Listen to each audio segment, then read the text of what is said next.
मैं इस दुनिया का सबसे ताकतवर इंसान हूं जो कई सालों से एकांत में रह रहा है और 10 सालों से पहाड़ों में फूल और सब्जियां उगाते हुए अपने दिन बिता रहा है। कल्टीवेशन की दुनिया ने धीरे धीरे कई महान सोर्ड मास्टर्स और स्पेल कास्टिंग ग्रैंड मास्टर्स का उदय देखा है। मेरे बारे में अफवाहें कम होती गईं, जब तक कि एक दिन एक बेवकूफ ने अचानक मेरे बैरियर को तोड़कर मेरे सब्जियों के बगीचे को बर्बाद नहीं कर दिया। वह बहुत ही दयनीय हालत में रो रही थी। माफी मांगते हुए उसने मेरे सब्जियों के बगीचे की बाढ़ को ठीक किया। मैं आखिरकार जानतियान सेक्ट में शामिल होने में कामयाब हो गई, लेकिन कोई भी मुझे अपनी शिष्या बनाने के लिए तैयार नहीं है। वे सब कहते हैं कि मैं बहुत भुलक्कड़ और बेवकूफ हूं। वे मुझे सिखाने से मना करते हैं, लेकिन मेरी मां ने साफ कहा था कि मैं असाधारण रूप से प्रतिभाशाली हूं। मैंने इस बच्ची को देखा। मैं उसके पूरे शरीर में स्पिरिचुअल एनर्जी का एक अंश भी महसूस नहीं कर सका। ऐसा कोई तरीका नहीं था जिससे उसे असाधारण रूप से प्रतिभाशाली माना जा सके, लेकिन वह बहुत शोर कर रही थी। मैंने बेमन से उसे अपनी शिष्या बना लिया। किसने सोचा होगा कि वह असल में एक केओस ताओ बॉडी थी, जो 10,000 सालों में एक बार देखी जाने वाली दुर्लभ चीज है। जानतियान सेक्ट के उन अंधे बूढ़े बेवकूफों ने लगभग एक अनमोल हीरे को बर्बाद कर दिया था। और इस तरह 5 साल बीत गए। झांग शियाओमियन एक आम लड़की से, जो अपने शरीर में क्यूई को भी गाइड नहीं कर सकती थी, एक सुंदर युवा महिला बन गई। उसका कल्टीवेशन लेवल भी धीरे धीरे लेट स्टेज गोल्डन कोर तक पहुंच गया था। हर दिन कल्टीवेशन करने के अलावा वह मुझे सब्जियों के बगीचे की देखभाल करने, कपड़े धोने और खाना पकाने में मदद करती है। घाटी में जिंदगी सादी और मुश्किल है, लेकिन वह इसमें खुशी ढूंढ लेती है। एक दिन मैं मछली पकड़कर वापस आया और उसे एक छोटा सा वाटर डाइवर्जन स्पेल इस्तेमाल करते देखा, सब्जियों के बगीचे में पानी देने के लिए। उसकी तकनीक पहले से ही काफी अच्छी हो गई थी। शियाओमियन, मैंने उसे पुकारा। वह तुरंत रुक गई और दौड़कर मेरे पास आई। उसने आज्ञाकारी बच्चे की तरह मछली की टोकरी ले ली। मास्टर, आप वापस आ गए। तुम्हारा कल्टीवेशन अब स्थिर है। तुम पहाड़ छोड़कर जा सकती हो, मैंने शांति से कहा। वह सुन्न पड़ गई। उसके चेहरे की मुस्कान तुरंत गायब हो गई। उसकी आंखें तुरंत लाल हो गईं। मास्टर, क्या आप मुझे छोड़ रहे हैं? वापस जानतियान सेक्ट जाओ। मैंने उसके आंसुओं को नजरअंदाज किया और बोलना जारी रखा। 5 साल पहले उन्होंने तुम्हें बेकार कहा था। उन्होंने तुम्हारे अमर होने का रास्ता काट दिया था। 5 साल बाद तुम वापस जाओगी और उन्हें बताओगी कि अंधे वो थे। मेरी एक शिष्या जिंदगी भर बेकार होने का टैग कैसे सह सकती है? लेकिन उसने अपना होंठ काटा। उसकी आंखें हिचकिचाहट से भरी थीं। कोई लेकिन वेकिन नहीं, मैंने कहा। मेरे लहजे में बहस की कोई गुंजाइश नहीं थी। तुम्हें जाना चाहिए और वह वापस लेना चाहिए जो तुम्हारा है। वे लोग जिन्होंने कभी तुम्हें नीची नजर से देखा था, तुम्हें उन्हें अपनी ओर सम्मान से देखने पर मजबूर करना होगा। मैंने अपने कपड़ों से एक जेड पेंडेंट निकाला। यह एक प्राचीन शैली का था, जिस पर केवल एक अक्षर लू खुदा हुआ था। यह एक सुरक्षात्मक आर्टिफैक्ट है जिसे मैंने 100 सालों तक अपने ही खून और पसीने से सींचा है। इसे पहनो। मैंने जेड पेंडेंट उसकी कमर पर बांध दिया। इस दुनिया में अब ऐसे बहुत कम लोग हैं जो तुम्हें नुकसान पहुंचा सकते हैं। जाओ, जब तुम्हारा काम हो जाए तो वापस आ जाना। झांग शियाओमियन जानती थी कि वह मुझसे बहस नहीं कर सकती और आंसुओं के बीच केवल सिर हिला सकती थी। उसने मेरे सामने 3 बार सिर झुकाया। मास्टर, अपना ख्याल रखना। आपकी शिष्या निश्चित रूप से आपका नाम नीचा नहीं होने देगी। वह हर कदम पर पीछे मुड़कर देखते हुए दूर चली गई, जब तक कि उसकी आकृति अंततः घाटी के अंत में गायब नहीं हो गई। घाटी अपनी सामान्य शांति में लौट आई, जैसे कभी कुछ हुआ ही ना हो। शियाओमियन के पहाड़ से जाने के बाद मेरे दिन फिर से एक उबाऊ शांति में लौट आए, सिवाय कभी कभार यह याद करने के कि वह लड़की पौधों को पानी देते समय कितनी भुलक्कड़ थी। कुछ भी अलग नहीं था। यह शांति 10 दिनों से भी कम समय तक रही। एक दोपहर मैं पत्ता गोभी को पानी दे रहा था जब अचानक मेरे दिल में एक तेज दर्द उठा। ऐसा लगा जैसे मुझे किसी अदृश्य हथौड़े से जोर से मारा गया हो। मेरे हाथ का पानी का बर्तन जमीन पर गिरकर खनक गया। पानी मेरी पैंट पर छलक गया। यह वह जेड पेंडेंट था। वह टूट गया था और हड्डियों को जमा देने वाली किल करने की भावना एक पल में मेरी आत्मा की गहराइयों से उमड़ पड़ी। एक ऐसा एहसास जो मैंने 10 सालों में महसूस नहीं किया था। उस जेड पेंडेंट को 100 सालों तक मेरे अपने जीवन के खून से पाला गया था। इसमें मेरी डिवाइन सेंस का एक अंश भी था। यहां तक कि एक नेसेंट सोल मास्टर भी जो शियाओमियन को नुकसान पहुंचाना चाहता हो, उसे पहले उस पेंडेंट का सामना करना पड़ता। इसे तोड़ने में सक्षम होने के लिए हमला करने वाले के पास कम से कम एक स्पिरिट ट्रांसफॉर्मेशन कल्टीवेशन लेवल होना चाहिए। इस कल्टीवेशन दुनिया में एक और स्पिरिट ट्रांसफॉर्मेशन मास्टर कब आ गया? नहीं, यह सही नहीं है। एक स्पिरिट ट्रांसफॉर्मेशन कल्टीवेटर की डिवाइन सेंस अविश्वसनीय रूप से शक्तिशाली होती है। यह असंभव है कि उन्होंने पेंडेंट पर मेरी कल्टीवेशन तकनीक की आभा पर ध्यान नहीं दिया। मैं बहुत हैरान था। मैं बहुत हैरान था। मैं बहुत हैरान था। मैं बहुत हैरान था।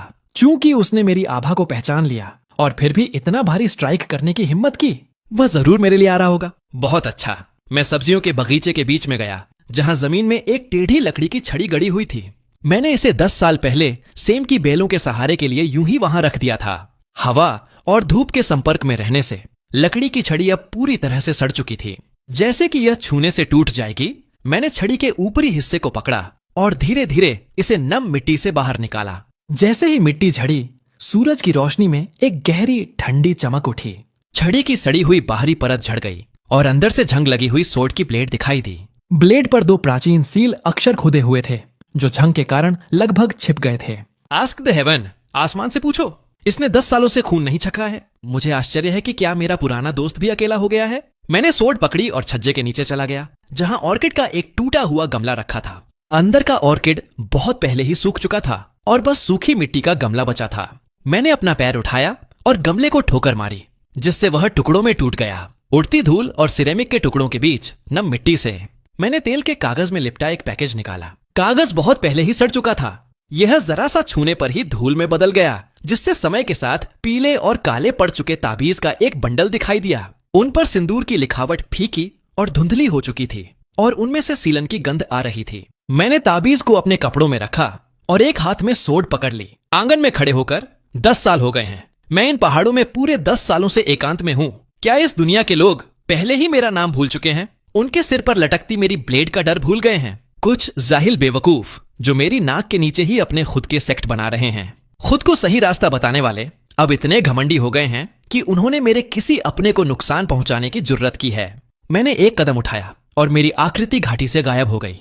पीछे सिर्फ एक बर्बाद सब्जियों का बगीचा और कई दूसरी चीजें और टूटे हुए गमले छूट गए।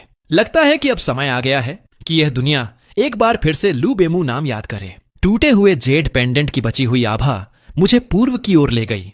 मैंने सोड की सवारी नहीं की। मैं बस बिना किसी जल्दबाजी के आराम से चलता रहा। मेरे हर एक कदम के साथ मेरे नीचे के पहाड़ और नदियां 100 मील पीछे छूट रहे थे। 10 साल एकांत में रहने के बाद इस दुनिया में स्पिरिचुअल एनर्जी बहुत कम हो गई है और इसके साथ कल्टीवेटर्स का स्तर भी काफी गिर गया है। पहाड़ी रिले स्टेशन पर पहुंचकर मैंने एक कदम उठाया और मेरी आकृति घाटी से गायब हो गई। रिले स्टेशन में 10 सालों के बाद मैंने कुछ युवा कल्टीवेटर्स की बातचीत सुनी। उन्होंने अच्छे कपड़े पहने हुए थे। उनकी सोड्स असाधारण थीं। उनके चेहरों पर घमंड भरा था। एक ही नजर में पता चलता था कि वे किसी बड़े सेक्ट से हैं। क्या तुमने सुना है? शुआनशान सेक्ट की वह किसी काम की नहीं, झांग शियाओमियन अपनी किस्मत से बाहर ट्रेनिंग करते हुए अपना फाउंडेशन बनाने में कामयाब हो गई है। तो क्या हुआ अगर उसने अपना फाउंडेशन बना लिया? वह किसी काम की नहीं है जो अपनी स्पिरिचुअल एनर्जी को बाहर भी नहीं निकाल सकती। अपना फाउंडेशन बनाने के बाद भी वह अभी भी सबसे निचले स्तर पर है। मैंने सुना है कि उसने सीनियर भाईजी यू युनफेई को भी घायल कर दिया। कितनी बेखौफ है। सीनियर भाईजी यू सेक्ट मास्टर के व्यक्तिगत शिष्य हैं। एक बच्चा जिस पर हेवन की कृपा है। उस किसी काम की न लड़की ने जरूर कोई घटिया राक्षसी चाल चली होगी। मैंने सुना है सेक्ट ने पहले ही उसे पकड़ लिया है और पहाड़ के गेट के सामने सज्जा वाले चबूतरे पर उससे पूछताछ कर रहे हैं। चाय का कप पकड़े मेरा हाथ रुक गया। मैं धीरे धीरे आगे बढ़ा और उनकी मेज के सामने खड़ा हो गया। मैंने सुना, मैंने सुना, मैंने सुना, मैंने सुना, मैंने सुना, मैंने सुना, मैंने सुना, मैंने सुना। मैंने शांत आवाज में पूछा, शुआनशान सेक्ट वो किस तरफ है? रेशमी कपड़ों में वह नौजवान जो लीडर लग रहा था, उसने मुझे ऊपर से नीचे तक देखा। मेरे खुरदरे कपड़े और मेरे हाथ में जंग लगी टूटी हुई सोड को देखकर उसकी आंखों में साफ नफरत की एक झलक दिखाई दी। तुम कौन हो? क्या शुआनशान सेक्ट ऐसी जगह है जिसके बारे में तुम जैसा कोई पूछ सकता है? दफा हो जाओ, यहां मेरी आंखों को मत चुभो। मैंने और कुछ नहीं कहा, बस अपनी उंगली चटकाई और सोड क्यूई की एक लगभग अदृश्य धारा उड़ती हुई आई, चुपचाप उनकी मेज को चीरते हुए निकल गई। वह समूह एक पल के लिए दंग रह गया। फिर उन्हें खौफ के साथ एहसास हुआ। उनकी कमर पर लटकती हुई जादुई सोड्स, जो उनके लिए गर्व की बात थी, वे सब 2 हिस्सों में टूट गई थीं और कट एकदम शीशे की तरह चिकने थे। सोड्स के टूटे हुए सिरे जमीन पर गिरकर खनकने लगे। उन्होंने तो देखा भी नहीं था कि मैंने कैसे स्ट्राइक किया था। तुम, वह रेशमी कपड़ों वाला नौजवान डर के मारे पीला पड़ गया। जिस हाथ से उसने मेरी तरफ इशारा किया था वह बेकाबू होकर कांप रहा था। अब क्या तुम मुझे रास्ता बता सकते हो? मेरा लहजा पहले जैसा ही शांत था। डर के मारे बदहवास होकर उन्होंने दिशा की ओर इशारा किया और एक भी शब्द बोलने की हिम्मत नहीं की। तो ये हैं आज की कल्टीवेशन दुनिया के युवा महारथी। ये मेरी सबसे साधारण सोड क्यूई की एक धारा भी नहीं सह सकते। कितना उबाऊ है। उनके बताए रास्ते पर चलते हुए आधी अगरबत्ती जलने से भी कम समय में एक भव्य अमर पहाड़ मेरी आंखों के सामने आया। पहाड़ के गेट के विशाल तोरण पर शुआन शान सेक्ट के 3 अक्षर एक बहुत ही शानदार और फैले हुए अंदाज में लिखे थे, जो इस उभरते हुए सेक्ट की जबरदस्त एनर्जी को दिखा रहे थे। बड़े अफसोस की बात है, यह जीवन शक्ति आज समाप्त हो जाएगी। पहाड़ के गेट के सामने अंदर और बाहर दोनों तरफ से 3 परतों में कंधे से कंधा मिलाकर भीड़ खड़ी थी। मैं आसानी से भीड़ को चीरता हुआ आगे बढ़ा और प्लाजा के बीच का नजारा देखा। झांग शियाओमियन एक काले पत्थर के खंभे से किसी इंसान की बांह जितनी मोटी जंजीरों से बंधी हुई थी। वह खून से लथपथ थी। उसके कभी साफ रहे कपड़े कोड़ों की मार से चिथड़े हो गए थे। कोड़ों के निशान इतने गहरे थे कि हड्डियां तक दिख रही थीं और उसकी सांस उखड़ रही थी। उसका सिर बेजान सा लटका हुआ था और वह साफ तौर पर आधी बेहोशी की हालत में जा चुकी थी। उसके सामने एक मगरूर नौजवान खड़ा था। यह वही जियो यूनफे होगा जिसके बारे में वे बात कर रहे थे। उसने एक लंबा कोड़ा पकड़ रखा था जिसमें से बिजली कड़क रही थी। वह झांग शियाओमियन को नीची नजर से देख रहा था। उसकी आंखों में एक अजीब सी क्रूर खुशी और नफरत थी। बताओ मुझे, तुम्हारा वह डार्क मैजिक, बुरी कलाओं के किस मास्टर ने तुम्हें यह सिखाया है? जियो यूनफे ने अपना कोड़ा चटकाया। बिजली फटी और झांग शियाओमियन की पीठ पर एक और जला हुआ काला घाव दे दिया। वह दर्द से कांप उठी, लेकिन उसने सिर्फ अपना होंठ काट लिया और एक आवाज तक नहीं निकाली। तुम काफी सख्त जान हो, है ना? जियो यूनफे ने तंज कसा। उसने तीखे स्वर में पूछा, तुम्हारा मास्टर कौन है? तुम जैसे मॉन्स्टर को सिखाने की जरूरत कौन करेगा? मुझे बताओ और शायद मैं तुम्हें जल्द मौत दे दूं। आसपास खड़े शुआन शान सेक्ट के चेले जोर जोर से हंसने लगे और बंधी हुई लड़की पर उंगली उठाते हुए मजाक उड़ाने लगे। मैंने बिजली के कोड़े को गिरने वाला ही देखा। मैंने आर पार कटे हुए घावों को देखा। मैंने बिजली के कोड़े को गिरने वाला ही देखा। मैंने अपनी शिष्या की पीठ पर घावों को देखा। मैंने उनके चेहरों पर नफरत भरी मुस्कान देखी और मैंने अपना हाथ उठाया। मेरे हाथ में जंग लगी वैन त्यान सोर्ड से एक धीमी सी भिनभिनाहट की आवाज आई। अगले ही पल रोशनी की एक लकीर जो असंभव रूप से तेज थी काफी दूर से चीरती हुई आई। जियो यूनफे जो अपना कोड़ा घुमाने ही वाला था, उसके चेहरे की वह खौफनाक मुस्कान वहीं जम गई। उसने अविश्वास के साथ नीचे देखा, अपनी छाती के आर पार निकली हुई एक साधारण लोहे की सोड को। इसके सिरे से अभी भी गर्म खून टपक रहा था। पूरा चौक एकदम शांत हो गया। सबकी नजरें जियो यूनफे की छाती में घुसी सोड पर टिकी थीं। फिर उनकी नजर ब्लेड के साथ साथ देखने के लिए गई मुझे, जो चौक के किनारे पर खड़ा था। मैं धीरे धीरे आगे बढ़ा। मेरे हर एक कदम के साथ जियो यूनफे के शरीर से जान निकलती जा रही थी। जब तक मैं उसके पास पहुंचा, उसकी आंखों की रोशनी पूरी तरह जा चुकी थी। मैंने उसके बेजान शरीर को नजरअंदाज किया और मेरी नजरें सभी पर दौड़ गईं। शुआन शान सेक्टर के खौफजदा सदस्य। मेरी आवाज ठंडी और गुस्से से भरी थी। उसका मास्टर मैं हूं और तुम, क्या तुम्हारे कोई आखिरी शब्द हैं? जैसे ही मेरे शब्द खत्म हुए, वहां श्मशान जैसी शांति छा गई और फिर डर की एक जबरदस्त लहर दौड़ गई। पहली पंक्ति में खड़े कुछ चेले ठीक से खड़े भी नहीं रह सके। उनके पैर जवाब दे गए और वे जमीन पर गिर पड़े। एक बूढ़ा आदमी जो किसी एल्डर के कपड़ों में था भीड़ से बाहर आया और मेरी ओर इशारा किया। वह चिल्लाया, खुद को बहादुर दिखाने की कोशिश करते हुए, ओह दुष्ट राक्षस! मेरे शुआनशान सेक्ट के गेट के सामने खून करने की हिम्मत, सेक्ट मास्टर के व्यक्तिगत शिष्य को किल करने की हिम्मत। तुम मुझे उसके साथ शब्दों को बर्बाद करने में कोई दिलचस्पी नहीं थी। मैंने बस उसे एक उड़ती हुई नजर से देखा, लेकिन उस एक नजर में सोड इंटेंट का वह अंश था जिसे मैंने 10 सालों से इस्तेमाल नहीं किया था। झांग झिंगशान की आवाज उसके गले में ही घुट गई। उसके चेहरे पर गुस्से और डर का भाव एकदम जम गया। अगले ही सेकंड उसकी त्वचा के नीचे से खून की महीन लकीरें फूट पड़ी। उसका पूरा शरीर चीनी मिट्टी के टूटे हुए टुकड़े जैसा हो गया। चुपचाप वह खून से सनी धूल के ढेर में बिखर गया। उसकी आदिम आत्मा तक बचकर नहीं निकल सकी। यह साफ नहीं है कि सोड की आवाज किसने निकाली। जब उसने पहली चीख मारी तो पूरा चौक तुरंत अफरा तफरी में डूब गया और अनगिनत चेले दहशत में पीछे की तरफ भागने लगे। वे सेक्ट के अंदर छिपने और ग्रैंड प्रोटेक्टिव एरे को चालू करने की कोशिश कर रहे थे। जल्दी करो, एरे को चालू करो। एक धीमी तेज गड़गड़ाहट के बाद मिस्टिक स्काई सेक्ट की पूरी मुख्य छोटी कांप उठी, क्योंकि हल्के नीले रंग की लाइट का एक विशाल बैरियर आसमान में शूट हुआ, एक विशाल उल्टे कटोरे की तरह, जिसने सेक्ट के पूरे गेट को ढक लिया। उस लाइट बैरियर पर अनगिनत रहस्यमयी रुंस बह रहे थे जो एक प्राचीन भव्य आभा बिखेर रहे थे। यह सैकड़ों सालों से स्थापित मिस्टिक स्काई सेक्ट की नींव थी। कहा जाता था कि यह एक ट्रांसफॉर्मेशन स्टेज कल्टीवेटर के फुल फोर्स अटैक को भी सह सकता है। मैंने उन चेलों को देखा जो लाइट बैरियर के पीछे छिपकर अभी भी डरे हुए मुझे घूर रहे थे। उनकी नजरों में जहर और राहत का मिश्रण था। इसे देखकर मुझे हंसी आ रही थी। उन्हें लगा कि अब वे सुरक्षित हैं। वेन त्यान को हाथ में लिए मैं धीरे धीरे उस विशाल लाइट बैरियर के सामने चला गया। मैंने अपना हाथ उठाया और अपनी सोड की नोक से उस चमकते हुए एरे पर हल्के से टैप किया। टिंग! जेड से जेड टकराने जैसी एक साफ आवाज गूंज उठी। जहां सोड छुई थी उसे केंद्र मानकर अचानक एक हल्की सी दरार दिखाई दी। यह एक खौफनाक गति से बाहर की तरफ फैल गई। क्रैक!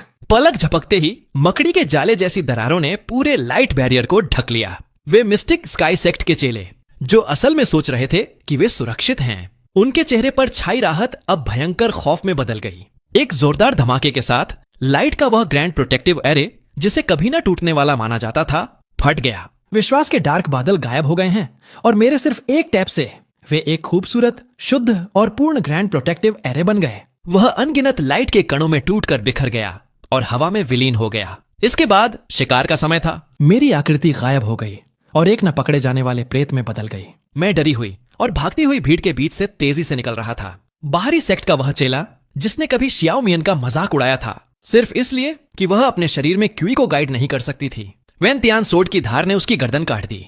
उसके चेहरे की वह मजाकिया मुस्कान हमेशा के लिए जम गई। वह इनर सेक्ट की सीनियर बहन, जिसने कभी जानबूझकर गंदा पानी उछाला था। शियाओ मियन पर मेरी आस्तीन से कागज का एक तावीज उड़कर निकला। यह आसमान को जला देने वाली आग में बदल गया, जिसने उसे और उसकी चीखों को राख में बदल दिया। और सजा वाले चबूतरे के पास खड़े वे लोग जो हंसे थे और मजाक उड़ा रहे थे, मुझे उनका एक एक चेहरा याद था। मेरे हाथ में वेन तियान सोड ऐसा लग रही थी जैसे उसमें खुद की जान हो। हर एक वार के साथ इसने बड़ी सटीकता से उस इंसान की जान ली जिसने कभी मेरी शिष्या को परेशान किया था। सेक्ट के सामने की सफेद जेड की सीढ़ियां खून से सन गईं। एक के बाद एक दर्दनाक चीखें गूंजने लगीं।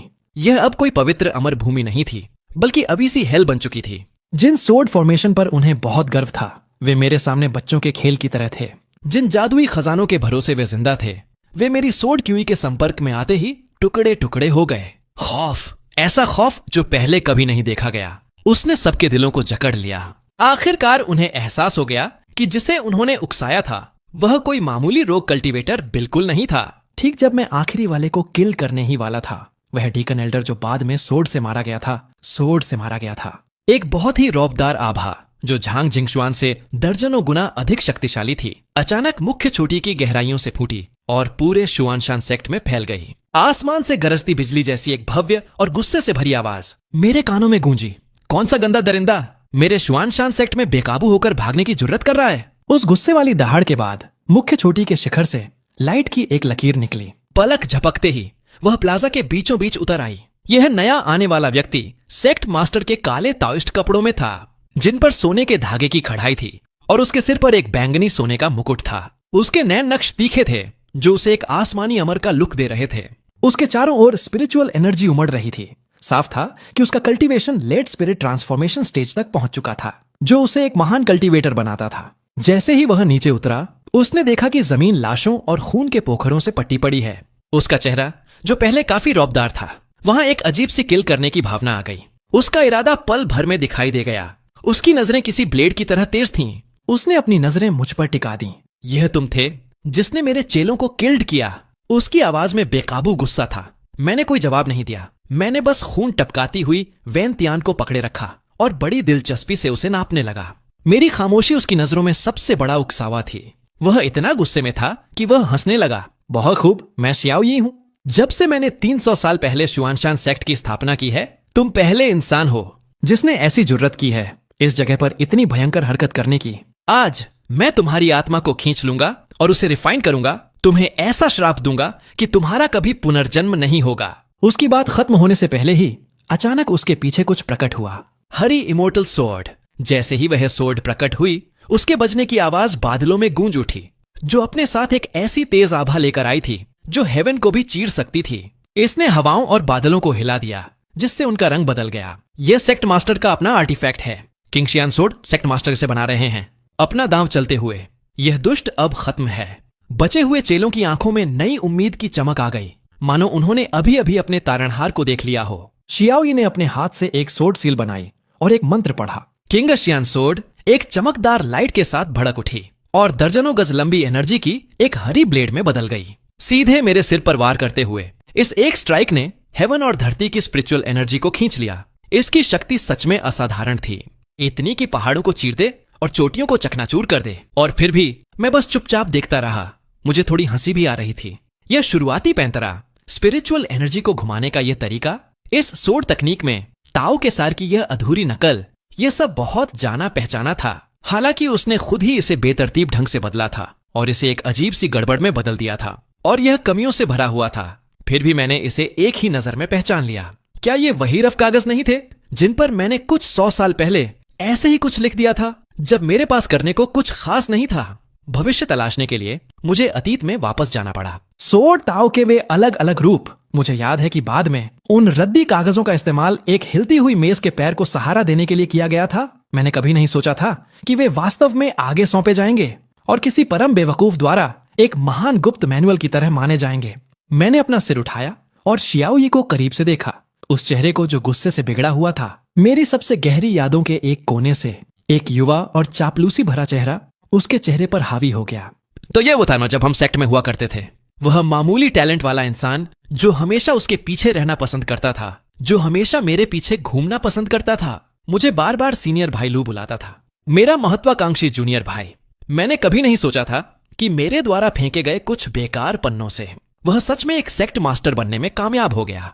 दुनिया कितनी अजीब हो सकती है। उस सियान सोर्ड आभा को देखकर, जो एक पहाड़ को 2 हिस्सों में फाड़ने के लिए काफी ताकतवर थी, वह मेरे सिर पर गिरने ही वाली थी कि मैंने आखिर अपना दांव चला। मैंने किसी सोर्ड का इस्तेमाल नहीं किया। मैंने बचाव के लिए कोई स्पिरिचुअल एनर्जी भी समन नहीं की। मैंने बस अपनी 2 उंगलियां आगे बढ़ाईं और मैं सोर्ड की शक्ति महसूस कर सकता था। मैं सोर्ड की शक्ति महसूस कर सकता था। मैं सोर्ड की शक्ति महसूस कर सकता था। मैं सोर्ड की शक्ति महसूस कर सकता था। मेरी इंडेक्स और मेरी मिडिल फिंगर, और धीरे से मैंने उस सोर्ड आभा के बिल्कुल सिरे को पकड़ लिया। बूम! वह खूंखार सोर्ड क्यूए मेरे बीच में होने के साथ बाहर की ओर फट पड़ी और बची हुई सभी इमारतों को तबाह कर दिया। फिर भी यह मेरे कपड़ों के कोने को भी नहीं हिला सकी। शियाओ के चेहरे पर जो दुष्ट खुशी और घमंड था, वह जम गया। उसकी जगह घोर उलझन और खौफ ने ले ली। वह बिल्कुल नहीं समझ पा रहा था कि क्या हो रहा है। यह असंभव है। उसने पागलों की तरह अपनी स्पिरिचुअल एनर्जी लगाई, एजी और प्रोफाउंड सोर्ड को 1 इंच भी आगे धकेलने की कोशिश करते हुए। मैंने उसकी बेकार कोशिशों को देखा और धीमी आवाज में बोला, ये घटिया 3rd क्लास स्किल्स तुम्हें किसने सिखाई है? मेरे शब्द किसी सुई की तरह थे जो उसके बचे खुचे घमंड को भी चुभ रहे थे। शियाओ का चेहरा तुरंत लाल हो गया। वह दहाड़ा और अपनी स्पिरिचुअल एनर्जी का एक एक कतरा उस एजी और प्रोफाउंड सोर्ड में झोंक दिया। ब्लेड जोर जोर से कांपने लगी और एक भिनभिनाहट की आवाज करने लगी, मानो वह इस दबाव से टूटने ही वाली हो। मेरी उंगलियों की पकड़ से आजाद होने की कोशिश करते हुए, टूट जा, उसने अपना पूरा जोर लगा दिया। सोर्ड के सिरे पर सियान लाइट इतनी तेज थी कि आप मुश्किल से अपनी आंखें खोल पाते। लेकिन अफसोस की बात थी, एक जुगनू, आखिर में सिर्फ एक जुगनू ही रहता है। मैं अब बेताब हो रहा था। मेरी उंगलियों के हल्के से दबाव के साथ ही पूरे प्लाजा में एक साफ दर्द भरी चीख गूंज उठी। वहां मौजूद सभी लोगों की डरी हुई आंखों के सामने वह सोर्ड, जिसे प्रोफाउंड हेवन सेक्ट के चेले एक डिवाइन वेपन मानते थे, एंज्योर प्रोफाउंड सोर्ड, सिरे से शुरू होते हुए वह इंच दर इंच टूटने लगी। अनगिनत सियान टुकड़े जमीन पर खनकते हुए गिरे। एस्टरिस्क, पीप, एस्टरिस्क। उसका जुड़ा हुआ वेपन तबाह हो गया था, जिससे शियाओ की आत्मा बुरी तरह हिल गई थी। उसने तुरंत मुंह भर के खून थूका और उस पल में ऐसा लगा जैसे वह कई दशक बूढ़ा हो गया हो। उसकी आभा बेहद कमजोर हो गई थी। वह लड़खड़ाते हुए पीछे हटा, मुझ पर इशारा करते हुए। उसकी आंखों में सिवाय घोर खौफ और अविश्वास के कुछ नहीं था। तुम आखिर कौन हो? मुझे अब उस पर और शब्द बर्बाद करने की परवाह नहीं थी। उसने मेरी उंगलियां हटाईं और उसकी तरफ धीरे धीरे एक एक कदम बढ़ाने लगा। मेरे कदम धीमे और हल्के थे, लेकिन हर कदम ऐसा लग रहा था मानो सबके दिलों पर पड़ रहा हो। इस अदृश्य दबाव में बचे हुए चेले और एल्डर बार बार पीछे हट रहे थे। कुछ के तो पैर इतने कमजोर हो गए कि वे वहीं जमीन पर गिर पड़े। शियाओ भागना चाहता था, लेकिन वह मेरी आभा के कारण अपनी जगह पर ही जम गया था। उसका शरीर पत्थर की तरह सख्त हो गया था। वह एक उंगली तक नहीं हिला पा रहा था। वह मुझे अपनी ओर आते हुए सिर्फ लाचारी से देख सकता था। मैं उसके पास गया और वह मुझे धीरे धीरे अपनी हथेली उठाते हुए देखने लगा। उसकी आंखों में एक दृढ़ निश्चय की चमक आई। ऐसा लगा जैसे वह अपनी प्राइमोर्डियल स्पिरिट को उड़ाना चाहता है और मुझे भी अपने साथ ले जाना चाहता है। मेरे सामने तुम्हें खुद को खत्म करने का भी हक नहीं है, मैंने धीमी आवाज में कहा, और मेरी हथेली हल्के से टिक गई। उसके पेट के निचले हिस्से पर, ठीक उसके डेंटियन के ऊपर, बस एक हल्का सा दबाव। फिर मैंने हाथ वापस खींच लिया। शियाओ का पूरा शरीर ऐसे कांप उठा जैसे बिजली गिर गई हो। वह बुरी तरह कांपा और उसने नीचे अपने ही डेंटियन की तरफ देखा। उसका चेहरा पहले उलझन से खाली था, फिर अनंत निराशा से घिर गया। वह स्पिरिचुअल एनर्जी जिसे उसने सैकड़ों सालों की मेहनत से कल्टीवेट किया था, वह अब बांध तोड़कर निकलने वाली बाढ़ की तरह हो गई थी। उसके शरीर के रोम रोम से तेजी से निकल रही थी और हेवन और धरती में लौट रही थी। उसका बेजोड़ मजबूत क्यूई का सागर अब एक पंचर हुई गेंद की तरह था। अब उसमें स्पिरिचुअल एनर्जी का एक कतरा भी नहीं टिक पा रहा था। उसका कल्टीवेशन लेवल आंखों के सामने तेजी से गिर रहा था। Soul formation, nascent soul, golden core, foundation establishment, यहां तक कि आखिर में वह बस एक आम इंसान बनकर रह गया जो अब कभी कल्टीवेट नहीं कर सकता था। कल्टीवेशन छिन जाने पर शियाओ यी ने दिल दहला देने वाली और खून जमा देने वाली चीख मारी। वह जमीन पर ऐसे गिर पड़ा जैसे पानी से बाहर निकली मछली। बेतहाशा फड़फड़ाते हुए वह जमीन पर पड़ा रहा। सांसों के लिए हांफते हुए उसकी धुंधली नजरें मुझ पर टिक गईं। ऐसा लग रहा था जैसे वह मेरी तकनीकों में, मेरे जबरदस्त रौबदार अंदाज में कुछ ढूंढने की कोशिश कर रहा हो। कुछ जाना पहचाना सुराग ढूंढने की कोशिश। वह डर जो उसकी यादों की सबसे गहरी परत में कैद था, वह धीरे धीरे जाग रहा था। उसे याद आया सैकड़ों साल पहले का उस शख्स का अक्स जिसने एक गॉड या दानव की तरह पूरे एक युग पर राज किया था। उसे कल्टीवेशन मैनुअल के वे फटे पन्ने याद आए जिन्हें उस आदमी ने यूं ही फेंक दिया था, जिन्हें उसने खुद एक अनमोल खजाने की तरह संजो कर रखा था। उसे उस आदमी का महान सोड इंटेंट याद आया जो बड़ी आसानी से आसमान और धरती का रंग फीका कर सकता था। उसके सामने खड़ा यह साधारण सा दिखने वाला आदमी और वह लेजेंडरी इंसान धीरे धीरे एक हो गए। उसकी पुतलियां सिकुड़ गईं, उसके होंठ कांपने लगे क्योंकि उसने अपनी आखिरी बची हुई ताकत लगाई कुछ शब्द बाहर निकालने के लिए। तुम हो लू बेमू। मैंने उसे नीची नजर से देखा। मेरी आंखों में कोई भावना नहीं थी, मानो मैं बस एक चींटी को देख रहा हूं। शियाओ यी को अपाहिज करना तो बस एक शुरुआत थी। मैंने उसे मुड़कर देखा भी नहीं। यह चींटी जो कभी बहुत खुशी से उछल कूद कर रही थी, अब मेरे ध्यान के लायक नहीं थी। मेरी नजरें धीरे धीरे उठीं और दूर उस मुख्य चोटी पर टिक गईं जो बादलों को छू रही थी। वहां पर प्रोफाउंड स्काई सेक्ट की नींव थी। वह स्रोत जिसने इस सेक्ट के 100 सालों के भाग्य को संभाला हुआ था, इसकी स्पिरिट वेना। 10 साल जब से मैं साउथ माउंटेन पर एकांत में गया था, ये सोड जिसका नाम वेंशियान था, यूं ही मेरे सब्जियों के बगीचे में एक खंभे की तरह 10 सालों से गड़ी हुई थी। इस पर खीरे बांधे गए थे और सेम की बेलें इसके चारों ओर लिपटी हुई थीं। इसकी ब्लेड पर मौजूद किल करने की भावना दुनिया के प्रतीक की आभा से बहुत पहले ही धुल चुकी थी। यह दुनिया का प्रतीक था, यह दुनिया का प्रतीक था, दुनियावी जिंदगी। लेकिन अब ऐसा लग रहा था कि यह अपने मास्टर की इच्छा समझ गई है और धीरे धीरे एक उत्साहित आवाज निकालने लगी है। मॉडल। मैंने 10 सालों तक एक बगीचे की देखभाल की है और मैंने 10 सालों तक अपनी सोड को पाला है। आज मैं इस दुनिया को इस ब्लेड की धार की याद दिलाऊंगा। शांति से मैंने वेंशियान को अपने सिर के ऊपर उठाया। उसी पल हवा रुक गई, बादल जम गए। पूरी दुनिया ऐसी लग रही थी मानो किसी ने पॉज दबा दिया हो। सभी आवाजें, सभी रंग एक ही पल में छिन गए। पूरे हेवन और धरती में बस एक ही चीज बची थी और वह थी मेरी सोड की धार से निकलने वाली आभा। सोड इंटेंट अपने चरम पर पहुंचकर पागलों की तरह छलक रहा था। यह स्पिरिचुअल एनर्जी की शानदार सुनहरी लाइट नहीं थी, न ही दुनिया को तबाह करने वाली राक्षसी एनर्जी की ताकत थी, बल्कि यह एक शुद्ध इच्छा थी, इतनी तेज कि यह सारी रचनाओं को चीर सकती थी। प्रोफाउंड हेवन सेक्ट के बचे हुए चेलों को यह देखकर भयंकर खौफ हुआ कि पहाड़ की रक्षा करने वाला वह ग्रैंड एरे जिस पर उन्हें बहुत गर्व था, इस सोड इंटेंट के सामने वह सूरज की धूप में रखी बर्फ की तरह था, चुपचाप पिघल रहा था, बिना कोई निशान छोड़े गायब हो रहा था। फिर मैंने एक ही स्ट्राइक में अपनी सोड नीचे की। कोई धरती फाड़ने वाली गड़गड़ाहट नहीं थी, यहां तक कि जरा सी आवाज भी नहीं हुई। इस एक स्ट्राइक के साथ समय और स्थान दोनों ने अपना मतलब खो दिया था। नंगी आंखों से न दिखने वाली सोड एनर्जी की एक ग्रे लकीर ब्लेड से बाहर निकली। यह धीमी लग रही थी, लेकिन असल में यह किसी के सोचने से भी ज्यादा तेज थी। यह सीधे प्रोफाउंड हेवन सेक्ट की मुख्य चोटी की तरफ उड़ी। हर तरफ एक खौफनाक सन्नाटा छा गया। एक पल बाद क्रैक, एक हल्की सी टूटने की आवाज सुनाई दी, जैसे कि यह कोई इशारा हो। फिर सभी देखने वालों की डरी हुई नजरों के सामने एक ऐसा नजारा दिखा जिसे वे अपनी पूरी जिंदगी नहीं भूल पाएंगे। प्रोफाउंड हेवन सेक्ट की वह मुख्य चोटी जो सैकड़ों सालों से खड़ी थी, अपने शिखर से ही टूटने लगी। एक ऐसी दरार जिसकी गहराई नापी नहीं जा सकती। उसने तुरंत पूरे पहाड़ को चीर दिया। गड़गड़ाहट, कान के पर्दे फाड़ देने वाली तेज आवाज आखिरकार पूरी जमीन पर फैल गई। वह विशाल स्प्रिट वैन जो प्रोफाउंड हेवन सेक्ट को संभाले हुए थी, इस एक बेजोड़ और रौबदार स्ट्राइक से बुरी तरह कट गई थी और उसमें से टूटे हुए बांध की तरह भारी मात्रा में शुद्ध स्पिरिचुअल एनर्जी फूट पड़ी, जो एक तूफान में बदलकर हर दिशा में तबाही मचाने लगी। पहाड़ टूटने लगा, बड़े बड़े पत्थर नीचे गिरने लगे, महल खंडहरों में बदल गए।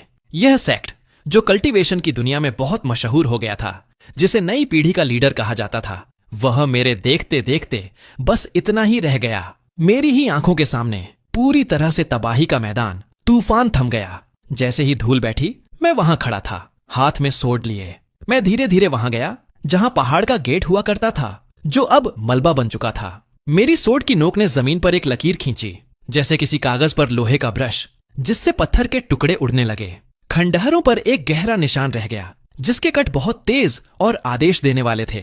इससे किल करने का ऐसा खतरनाक इरादा निकल रहा था कि कोई भी कल्टीवेटर जो इसे देखेगा, यहां तक कि आज से 1000 साल बाद भी, उसकी रीढ़ की हड्डी में सिहरन दौड़ जाएगी। और उस पर सिर्फ एक वाक्य लिखा था, जो भी मेरी शिष्या को नुकसान पहुंचाएगा, यह सेक्ट तुम्हारा हश्र होगा। आज के बाद से लू बेमू नाम, जो सोर्ड पूजनीय है, अब सिर्फ एक कहानी नहीं रहेगा, बल्कि पूरी कल्टीवेशन दुनिया पर लटकता एक नया बुरा सपना होगा। यह सब होने के बाद मैंने यूं ही वेंचियान सोर्ड को अपने कंधे पर रख लिया, जैसे मैं कोई फावड़ा ले जा रहा हूं। मेरे पीछे सेक्ट का गेट था, जो अब खंडहर बन चुका था, और जमीन में गहरी खुदी हुई वह लकीर थी, एक ऐसा सोर्ड का निशान जो भविष्य के सभी कल्टीवेटर्स के दिलों में डर पैदा करने के लिए काफी गहरा था। मेरे सामने श्मशान जैसा शांत प्लाजा था, और वे लोग थे जो जमीन पर गिर पड़े थे।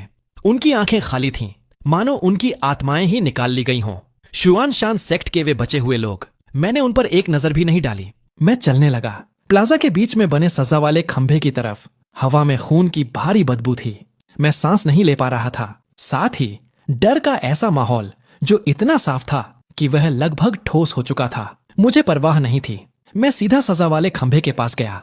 मेरी युवा शिष्या झांग शियाओमियन उस ठंडे काले लोहे के खंभे से बंधी हुई थी। उसका कभी जिंदा दिल रहने वाला चेहरा अब पीला पड़ चुका था। उसकी सांसें इतनी धीमी थीं कि लगता था किसी भी पल रुक जाएंगी, लेकिन वह अभी भी होश में थी। उसने अपना सिर उठाया और मुझे देखा। उसकी आंखों में, जो अपनी पूरी चमक खो चुकी थीं, अचानक एक हल्की सी उम्मीद दिखाई दी, जो फिर आंसुओं की बाढ़ में डूब गई। उसे बांधने वाली जंजीरें रिफाइंड फ्रॉस्ट आयरन से बनी थीं। एक जादुई आर्टिफैक्ट जिसे खास तौर पर किसी कल्टीवेटर की स्पिरिचुअल नसों को सील करने के लिए बनाया गया था। मैंने अपनी सोर्ड निकालने की जहमत भी नहीं उठाई। मैंने बस अपनी 2 उंगलियां आगे बढ़ाईं और जंजीरों को हल्के से छुआ। क्लैंग, एक साफ खनकती हुई आवाज गूंजी, जैसे जितर का कोई तार टूट रहा हो। वे बेहद मजबूत काले लोहे की जंजीरें टुकड़े टुकड़े हो गईं और जमीन पर बारीक धूल के ढेर में बदल गईं। अपना सहारा खो देने के बाद झांग शियाओमियन का शरीर आगे की तरफ गिर पड़ा। मैंने हाथ बढ़ाया और उसे अपनी बाहों में पकड़ लिया। बहुत हल्की, मेरे सब्जियों के बगीचे के सबसे बड़े विंटर मेलन से भी हल्की। मास्टर, उसने मेरे सीने पर सिर टिका दिया। अपनी आखिरी बची हुई पूरी ताकत लगाकर उसने बस ये 2 शब्द निकाले। उसके बाद वह और कुछ नहीं बोल सकी। बस उसने कसकर मेरे कपड़ों को पकड़ लिया। उसके खामोश आंसुओं ने मेरे सीने को भिगो दिया। मैं महसूस कर सकता था उसकी स्पिरिचुअल नसें टूटने की कगार पर थीं और उसके अंदरूनी अंगों को भारी नुकसान पहुंचा था। मैंने अपना हाथ उसकी पीठ पर रखा और स्पिरिचुअल एनर्जी की एक कोमल शुद्ध धारा धीरे धीरे उसके शरीर में बहने लगी, जो उसके खराब हुए मेरिडियन को ठीक कर रही थी और उसकी खत्म होती जीवन शक्ति को स्थिर कर रही थी। उसके शरीर का कांपना बंद हो गया और उसकी सांसें धीरे धीरे सामान्य हो गईं। मैंने नीचे देखा, अपनी बाहों में उस शिष्य को, जो एक आवारा बिल्ली के बच्चे की तरह रो रही थी। मेरा दिल, जो 10 सालों से एक पुराने कुएं की तरह शांत था, आखिरकार पिघल गया। अब सब ठीक है, मैंने नरमी से कहा। मेरी आवाज ज्यादा तेज नहीं थी, फिर भी वह उस पूरे श्मशान जैसे शांत प्लाजा में साफ साफ सुनाई दी। तुम्हारा मास्टर तुम्हें घर ले जा रहा है। यह कहने के बाद मैं घूमा और उसे अपनी बाहों में लिए वहां से चला गया। मेरे पीछे खौफ और घबराहट से भरी अनगिनत नजरें थीं। यह एक सेक्ट की तबाही थी और एक लेजेंड का पुनर्जन्म था। लेकिन जैसे जैसे मैं दूर जाता गया, मैंने पीछे मुड़कर नहीं देखा। मेरी बाहों में झांग शियाओमियन की सांसें आखिरकार थोड़ी स्थिर हो गई थीं। उसने मुझसे सटकर और भर्राई हुई आवाज में, मच्छर की भिनभिनाहट जितनी धीमी आवाज में मुझसे पूछा, मास्टर, क्या हम अभी भी साउथ माउंटेन पर वापस जा रहे हैं? हम जा रहे हैं, बिल्कुल जा रहे हैं। मैंने उसे पकड़ रखा था और कदम दर कदम साउथ माउंटेन की तरफ वापस चल पड़ा। शुआनशान सेक्ट के खंडहर, कल्टीवेशन दुनिया के झटके, 100 सेक्ट्स की घबराहट, इन सब से अब मेरा कोई लेना देना नहीं था। मेरी दुनिया एक बार फिर साउथ माउंटेन के इस छोटे से जमीन के टुकड़े तक सिमट गई थी और मेरी बाहों में इस छोटी सी शिष्या तक, जिसे मैंने खो दिया था और फिर से पा लिया था। छोटा सा लकड़ी का केबिन अभी भी वैसा ही था, आंगन में फूल और पौधे। उन कुछ दिनों के दौरान जब मैं बाहर था, वे अभी भी फॉर्मेशन से अच्छी तरह पोषित हो रहे थे। मैंने झांग शियाओमियन को लिया और उसे धीरे से उसके अपने कमरे में बिस्तर पर लिटा दिया। अपनी स्पिरिचुअल एनर्जी खत्म होने और भारी चोटों के कारण वह पहले ही गहरी नींद में सो चुकी थी। मैंने कोई भी जटिल दवा वाली गोलियां इस्तेमाल नहीं की। मैंने बस पीछे के पहाड़ पर मौजूद स्प्रिट स्प्रिंग के स्रोत से लिया। दुनिया की सबसे शुद्ध स्पिरिचुअल एनर्जी का इस्तेमाल करते हुए वह पहले ही गहरी नींद में सो चुकी थी।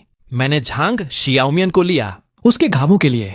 बाद में मैंने बिस्तर के नीचे से धूल से सना एक लकड़ी का बक्सा निकाला। अंदर से मैंने यूं ही एक गहरी गोल गोली निकाली और उसके मुंह में डाल दी। यह कुछ ऐसा था जिसे मैंने मजाक मजाक में बहुत पहले बनाया था। मैं इसके असली फायदों को बहुत पहले ही भूल चुका था।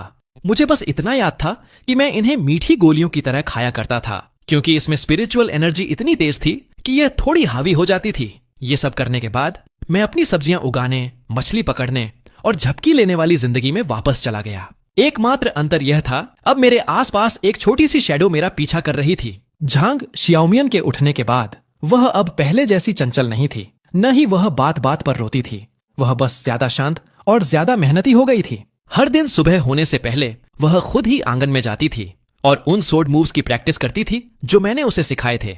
बार बार जिंदगी और मौत का सामना करने के बाद उसके केओस ताओ बॉडी का पोटेंशियल पूरी तरह से बाहर आ गया था। उसके शरीर में स्पिरिचुअल एनर्जी अब रुके हुए पानी के तालाब जैसी नहीं थी, बल्कि एक बड़ी उफनती नदी की तरह थी। जब भी वह अपनी सोट घुमाती थी, उसमें एक तेज आभा होती थी जो मुझे भी हैरान कर देती थी। उसका ताव दिल, खून और आग में तपकर ऐसा मजबूत हो गया था कि उसकी कोई तुलना नहीं की जा सकती थी। मैं हमेशा की तरह आलसी ही रहा। मैंने वेंशियान सोड को वापस सब्जियों के बगीचे में गाड़ दिया। कभी कभी जब मुझे लगता था कि यह रास्ते में आ रही है, तो मैं इसे बाहर निकालता और इसके तेज ब्लेड से कुछ फल छील लेता, या ब्लेड के छपट्टे हिस्से का इस्तेमाल करके कुछ अनजान मक्खियों को मार देता। ब्लेड के छपट्टे हिस्से के नीचे से निकले हुए पुराने ताबीज और वह गमला जो मिट्टी से बाहर आ गए थे, मैंने उन्हें वापस अंदर डाल दिया। मैंने मिट्टी को भी थोड़ा दबा दिया ताकि वे किसी दिन पौधों को पानी देते समय फिर से बाहर ना आ जाए। सब कुछ 10 साल पहले जैसा ही था, अविश्वसनीय रूप से शांत। यह ऐसा था मानो वह कत्लेआम जिसने शुआनशान सेक्ट को खून से नहला दिया था बस एक भूला हुआ सपना हो। लेकिन कल्टीवेशन की दुनिया नहीं भूली। कभी कभी कोई अनजान युवा कल्टीवेटर अपनी सोड पर उड़ते हुए आता, मेरे बैरियर से अभी भी 100 मील दूर, और उसे ऐसा लगता जैसे वह किसी अदृश्य दीवार से टकरा गया हो, और पूरी दहशत में वापस भाग जाता। धीरे धीरे साउथ माउंटेन के 1000 मील के दायरे में कल्टीवेशन की दुनिया में यह एक प्रतिबंधित इलाका बन गया। और जहां तक मेरे बारे में अफवाहों का सवाल है, वे कल्टीवेशन की दुनिया में अनगिनत रूपों में फैल चुकी हैं। कुछ कहते हैं सोड पूजनीय लू बेमू अपने ही सेक्ट को साफ करने के लिए फिर से आ गया है। दूसरे कहते हैं कि वह बहुत पहले ही राक्षसी रास्ते पर चला गया था और उस दिन वह एक प्राचीन राक्षसी आर्टिफैक्ट के पीछे था। कुछ और लोग कहते हैं कि वह असल में बहुत पहले मर चुका था और यह एक प्राचीन आर्कडेमन है जिसने शरीर पर कब्जा करके पुनर्जन्म लिया है। लेकिन सभी अफवाहें एक ही नतीजे पर पहुंचती हैं कि तुम दुनिया में किसी को भी उकसा सकते हो, लेकिन तुम्हें साउथ माउंटेन के उस सब्जियों के बगीचे में कभी कदम नहीं रखना चाहिए। और सबसे जरूरी बात, तुम्हें उस छोटी लड़की को नुकसान नहीं पहुंचाना चाहिए जिसके बारे में कहा जाता है कि वह बहुत बड़ी रौतड़ू है।